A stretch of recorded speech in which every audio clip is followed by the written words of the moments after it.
Actes des Apôtres, chapitre 19. Pendant qu'Apollos était à Corinthe, Paul, après avoir parcouru les hautes provinces de l'Asie, arriva à Éphèse. Ayant rencontré quelques disciples, il leur dit : « Avez-vous reçu le Saint-Esprit quand vous avez cru ? » Ils lui répondirent : « Nous n'avons pas même entendu dire qu'il y ait un Saint-Esprit. » Il dit : « De quel baptême avez-vous donc été baptisés ? » Et ils répondirent : « Du baptême de Jean. » Alors Paul dit : « Jean a baptisé du baptême de repentance, disant au peuple de croire en celui qui venait après lui, c'est-à-dire en Jésus. » Sur ces paroles, ils furent baptisés au nom du Seigneur Jésus. Lorsque Paul leur eut imposé les mains, le Saint-Esprit vint sur eux, et ils parlaient en langue et prophétisaient.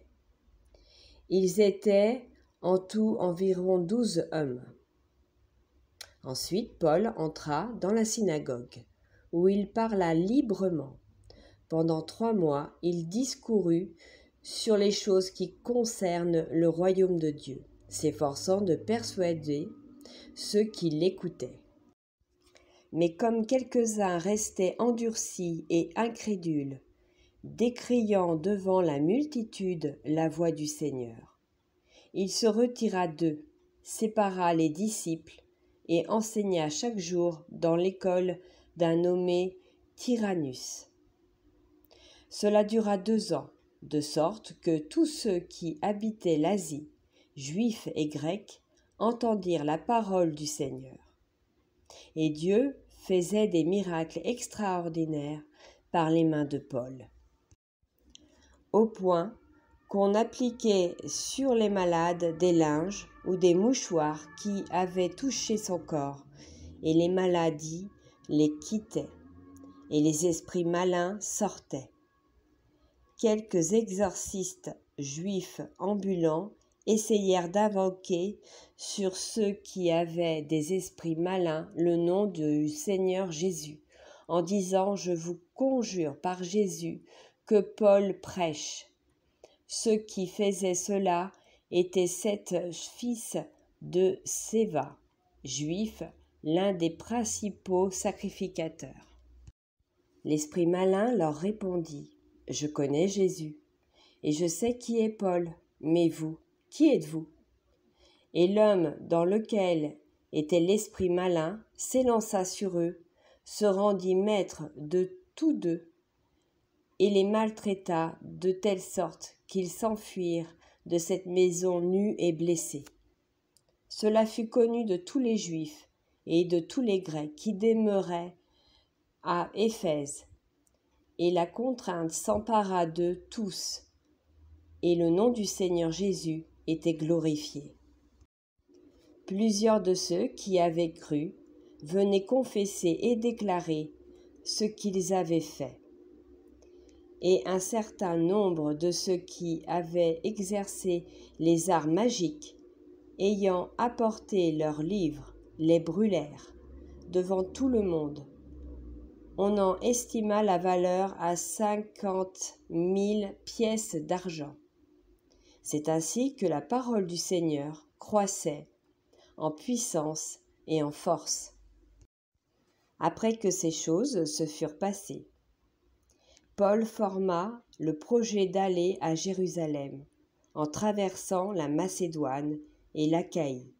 « Quand j'aurai été là, se disait-il, il faut aussi que je voie Rome. » Il envoya en Macédoine 2 de ses aides, Timothée et Éraste, et il resta lui-même quelque temps encore en Asie. Il survint à cette époque un grand trouble au sujet de la voix du Seigneur. Un nommé Démétrius, orfèvre, fabriquait en argent des temples de Diane et procurait à ses ouvriers un gain considérable.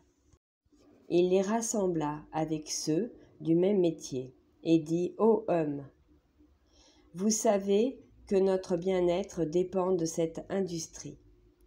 Et vous voyez et entendez que non seulement à Éphèse, mais dans presque toute l'Asie, ce Paul a persuadé et détourné une foule de gens en disant que les dieux faits de main d'hommes ne sont pas des dieux.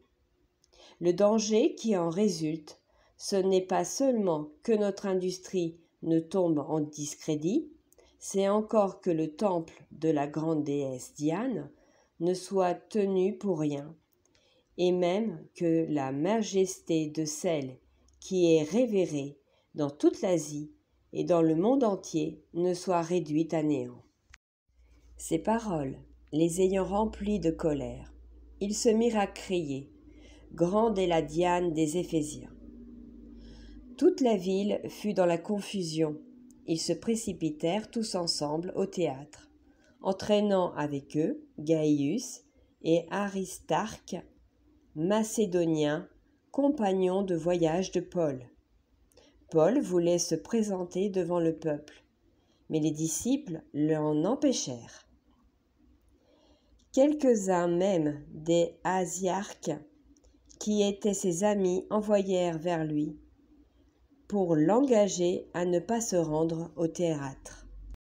Les uns criaient d'une manière, les autres d'une autre, car le désordre régnait dans l'assemblée, et la plupart ne savaient pas pourquoi ils s'étaient réunis.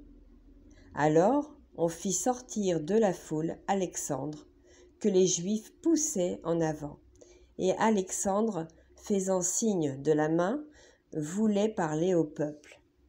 Mais quand ils reconnurent qu'il était juif, tous, d'une seule voix, crièrent pendant près de 2 heures « Grande est la Diane des Éphésiens !»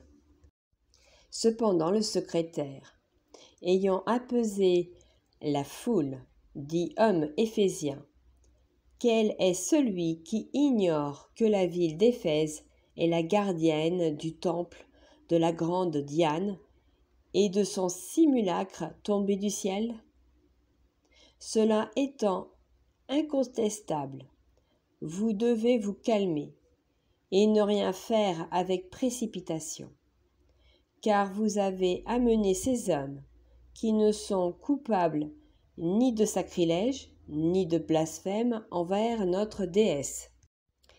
Si donc Démétrius et ses ouvriers ont à se plaindre de quelqu'un, il y a des jours d'audience et des proconsuls qu'ils s'appellent en justice les uns les autres. Et si vous avez en vue d'autres objets, ils se régleront dans une assemblée légale. Nous risquons en effet d'être accusés de sédition pour ce qui s'est passé aujourd'hui, puisqu'il n'existe aucun motif qui nous permette de justifier cet attroupement. Après ces paroles, il congédia l'assemblée.